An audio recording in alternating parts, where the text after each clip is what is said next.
This video will show you how to convert MP4 to MKV without losing quality. Firstly, get Joyoshare Video Converter run on your computer. Next, you can tap the Add Files button to load MP4. Also, you can directly drag the MP4 files to the program. As you can see, it supports multi-audio and multi-subtitle file. You can rename the file if you need it. Now, you can click the Format button. Choose High-Speed mode to convert MP4 to MKV rapidly and losslessly. If you want to edit the video, you can choose the encoding format. In this mode, you can customize file format.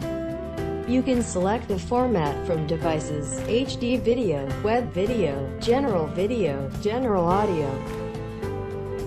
Click this small gear. You can change coded, frame rate, resolution, bitrate.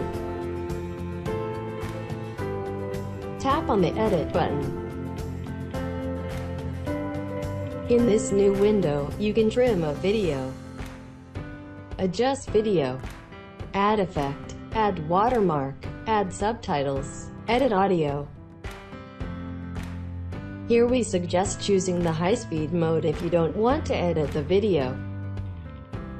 You can merge all files into one by checking this option. Now, you can press the Convert button to begin converting MP4 to MKV. You can click the Converted option to check the final MKV videos.